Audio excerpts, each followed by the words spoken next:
Right, welcome to the show. Hi, how are you? Fine. How are you? Welcome. I'm John Cordisco from upstate New York. Hello, Maurice, Jen, and Yaz. Hello, John. I wanted to mention I've watched literally probably thousands of commentaries in chess online, and I got to tell you for real, you guys are the gold standard. Oh, I think anybody that does chess online should watch you guys do it. The club as well is the gold standard. Good thing I don't live in St. Louis because I'll probably be spending all my time with the chess club instead of my business, my personal life. But I just wanted to tell you guys, I'm usually a pretty critical guy as a rule, but you guys are definitely the gold standard. Anybody wants to do any telecast like this, watch your videos, and that's the way to do it. well, thank you. Did you have a question, though, John? Well, just wanted to, the question more or less, I wish that everybody would do chess tournaments like this online to the standards that you guys have, and that's not basically, not so much a question, but just a comment. I love it. Well, thank you. All compliments gratefully accepted. Definitely. Yes, Thank you, yeah, John. yeah. We don't need a question when the compliment comes, Right, comes that strong. That's but, right. Thank you very much, John. We really do appreciate it. A lot of work, of course, goes into this. It's not just the three of us, as you know. There's Spectrum Studios and just a whole team of graphics and directors. A big. Hi, folks. John Cordisco back again. Round 2 of the 4th annual Sinquefield Cup. Incredibly strong tournament. I believe 7 of the top 10 players in the world are playing, especially the top 3 Americans. So, Nakamura and Caruana. This game is another great game. Great game. White is Maxime Vachier-LaGrave, MVO as they call him. Now, up to this game, not going to see who the winner is, but Maxime has 70 games in a row without a loss. Quite an accomplishment. It's not the record. And his black, former 5-time world champion, Vishy Anand. It's an interesting game, but let's take a look at it here. It's going to be a 2 Knights Carl Khan, which is usually fairly boring stuff, but this one isn't. Knight E2. We'll go through the opening here. I'm not really familiar with the Carl Khan. Interesting, though. That's one of the choices on the computer. The first choice on the computer is C3. Knight to G3, which I probably would have done. Then, of course, number 1 now is Knight F to G1, and that's what, of course, Maxime does. Of course, this is all a book. F3.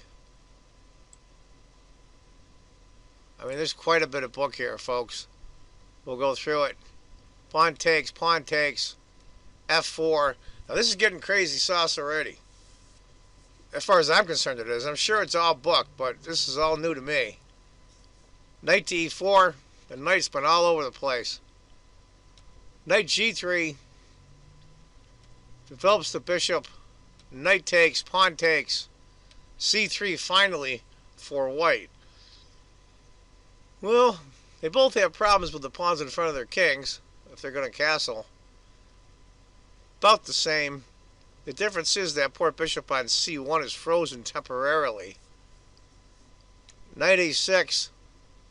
Queen checks. King has to move. Now, Vishy has lost the right to castle, but I'm sure these guys have played this game before or seen it on their preparation sometime in the past. Develops the bishop. King gets out of the way. Interesting, though. Queen F7 is computer's first choice. A4 is second, and that's what Maxime does. C5.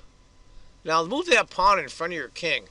I don't know if I would do that, but there are 2 white pawns here. In case there's ever an attack coming down the road here, these 2 white pawns will kind of shield a king position. So Anand goes C5, Knight E2, Rook comes over, Bishop E3. Now, the computer off screen shows maybe half pawn advantage for white. I guess this is typical. Sometimes you get a lot in the Carl Khan. We get these really, really weird middle games. And this is certainly one of them. This damn thing is incredibly complicated. F5, just to solidify his pawn on E4. White finally castles. Wouldn't want to castle on the queen side, but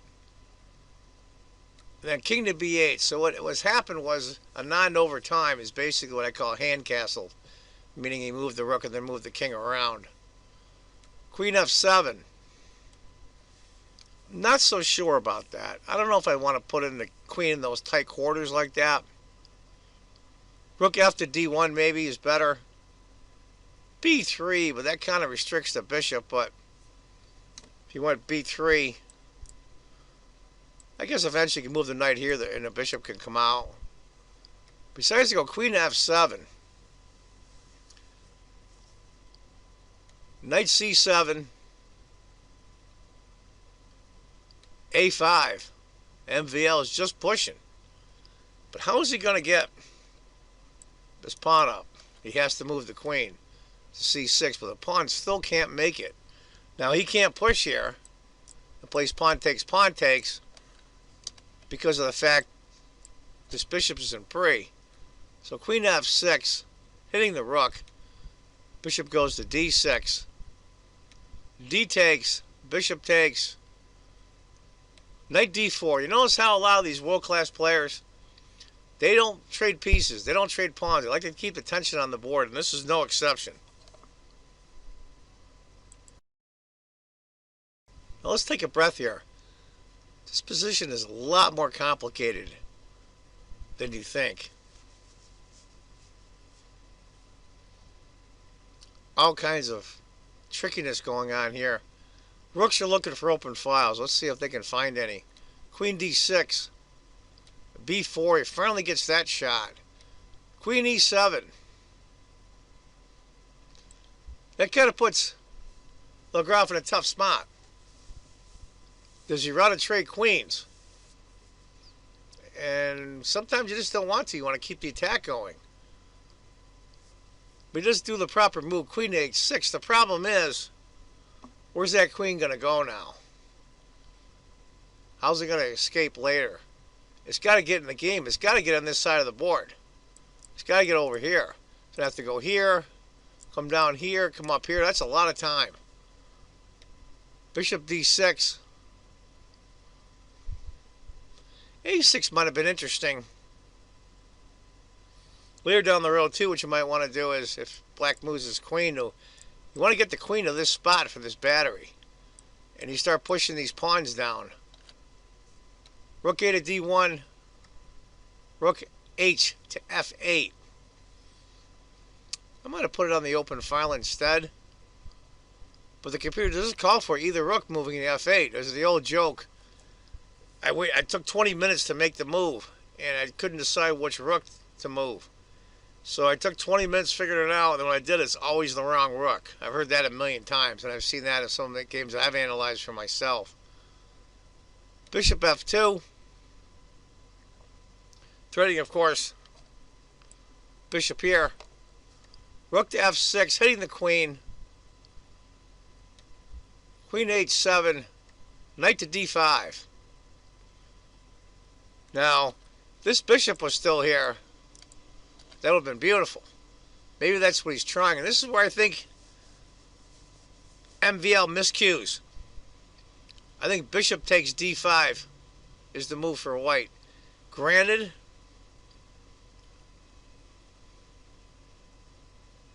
takes back with the e-pawn, but still basically an even game. But what he decides to do instead, he thinks he sees a tactic, but it's not really there. He plays knight takes e6. Now, Anand thought he blew it here, but he really didn't. He should have played bishop takes d5, but after e takes, queen to h3, it is basically even. But after knight takes e6, bishop takes, and this is the move that Maxime didn't see. e3, it's always that in-between move. He just assumed that black would recapture. Play bishop takes, rook takes. Decided to go e3 instead. Now Maxim's got some problems. It's about a 1.25 advantage now for black. Bishop takes.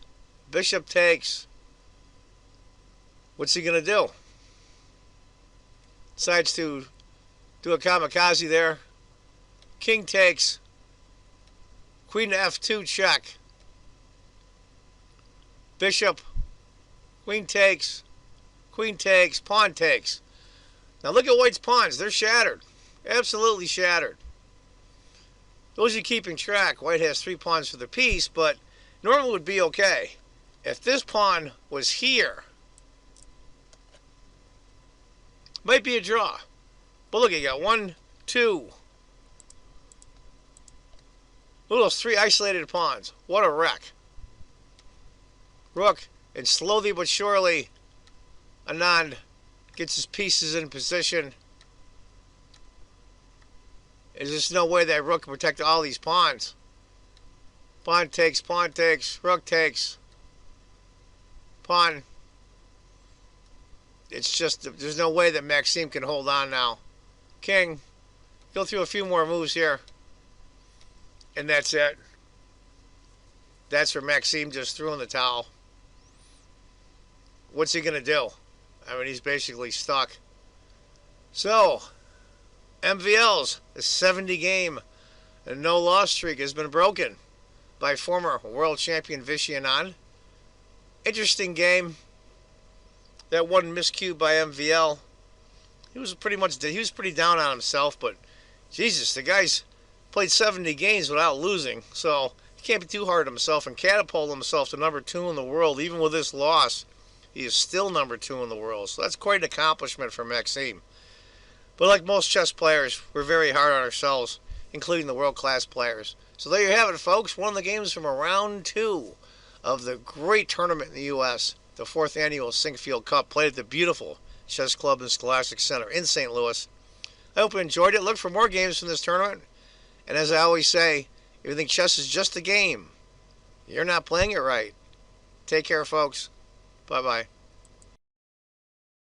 Number 2 player in the world, Maxime LaGrave, an unbeaten streak coming to an end. Maxime, it looked like you had a great opening. You went in the conventional move twice. It seemed like you were quite comfortable. What turned around in this game? Well, I mean, I just blundered at some point, but by then the position was already looking not so clear. I must admit that from afar I just missed Queen e7, his reply in some line when I went for this forcing line with starting with Queen f7. So maybe there I should have spent more time, but my position looked so good and I couldn't find the killer blow, and yeah, then I just blundered, and after that nothing works. You identified Queen f7 as a culprit. We thought you were going to build the position a bit. Did you really feel like Queen f7 was some kind of knockout blow? Yeah, it felt like it, but then again, I mean, I just missed Queen e7 at the end of the line, where things are suddenly not so clear at all. It's got to be a tough reversal. How do you bounce back from this one? Yeah, I mean, my fortune has been better in the last months, so, you know, things like this can happen, and, you know, I've been on the other side as well, so, you know, I mean, I didn't play such a bad game, but, of course, blundering like that is never pleasant, and, you know, you just rest and hope tomorrow is a better day. Well, we'll let you get your rest, and thanks for joining us. Tiger from Madras, Chennai, however you want to call it, and he showed what happens when you back a Tiger into the corner. Today, Vishy looked really bad for you for a second, and then somehow things started to go in your favor, and you managed to hold, not only hold, but win this position. Yes, no, I mixed up something in the opening because he took in when c3, and then I suddenly couldn't remember what I had to do. I mean, knight a6 works in some lines, but I mean, this was bad prep. So, I mean, but Maxime usually goes e5, so I kind of focused on that. And then I'm literally just hanging in every move, just trying not to lose on the spot. and somehow he can't play b4, can't play a5. I mean, I'm just hanging in there, but I'm afraid to say anything more. It was extremely scary. I mean, it looked like some kind of mating attack was going to take your king down, but it wasn't so easy to just press that attack. Actually, I was even more concerned about endgames. So, I mean, if he took on c5 and played knight d4, queen d6, like he did in the game, but if he started with rook fd1, I don't have a useful move in return. So, I mean, he's going to now play d takes c5, knight d4 and b4, but I don't have an easy move to make. I mean, probably I'll have to play knight d5, but not with great enthusiasm. So, and the problem is this battery with the bishop on e3 and queen on d4 attacking. I mean, I'm just throwing out ideas, but there were so many scary things. But then he seemed to really be shaken by queen e7. And then I had some hope, because probably he missed queen e7, but I didn't think that I was getting away anyway. I mean, queen e7 is almost the only move. You mentioned that he did miss this move, and that was a big deal that he didn't calculate this move. Well, one thing he could have missed is that queen e5, bishop d6, knight takes f5. I have bishop takes e5, not ef5, queen let's d4. Get to that position since you're calculating it. Yeah, that one. Yes. Knight f5, and if ef5, queen d4 is still not going to be fun. Though maybe white doesn't really have an attack, but queen a7, a6, who wants to find out? But luckily, I have, instead of e takes f5, I can play bishop takes e5, knight e7, bishop f6, and I'm trapping his knight. Bishop c5, rook h8. So this was a stroke of luck for me, that this is there in the position. And then the next move, actually, I spent a lot of time, because he spent a lot of time here with queen h6. Because it's still very difficult with after bishop d6, rook d1. So I was calculating, instead of bishop d6, sorry, I was calculating bishop b5. So my idea is bishop takes b5, bishop takes d4, bishop takes d4, and now rook takes d4 with compensation. But the problem is everything looks scary, and I'm down to my last 15 minutes. Then I thought, I actually don't see a win against bishop d6, so I'm going to just hold my breath and hang in there. So I went bishop d6. I mean, this bishop f2 idea looks very strong, but luckily I have this move rook f6. And if queen h3, for instance, then I've happily sacked the exchange. Queen h3, bishop takes f4, bishop h4, and then I get this bishop on e5, and what a lovely square. So round about here, I was mainly happy that I didn't see anything easy for him, but I still couldn't believe I'd gotten away with it. And then the game suddenly turned. I mean, to be honest, I had the same hallucination as him. I played knight d5 and I thought, oh my God, what have I done? I've allowed knight takes e6. What an idiot I am. And then I thought, no, wait, I can start with e3. And I had this happy thought, and I left it at that. And I was really amazed he took. What about this in this position? We were thinking of the move bishop takes d5 and then play for the queen on the long diagonal. Was that any danger for you? It's also not much fun, but white actually doesn't clinch it that easily. I mean, I might have some king b8, bishop b8, king a8, bishop b8 idea. Just hanging in there is the word. But then I'll play rook g6, rook g8, provoke g3, play h5, h4. You might get lucky. So at least I've, what do they say, staunched the bleeding. So absolutely, but of course when he sacrificed and just made it academic, now you were just winning. Yeah. So defense wins championships, we say, and you were able to defend today. You're now tied for first. How are you feeling about the first two rounds? Obviously, I'm very happy to not only have saved this game, but to have won it, and we'll take it from there. I mean, it's a bit early. Honestly, I thought Topolo was running away with it. He must have missed a lot. He did, and he only drew that game. Yeah, I mean, at some point I thought, wow, he's just going to have a second 2-0 in this tournament, like last year. Yes. But okay. Yeah, no, I'm obviously satisfied with today. Well, thanks so much. Great game on your part, great defense.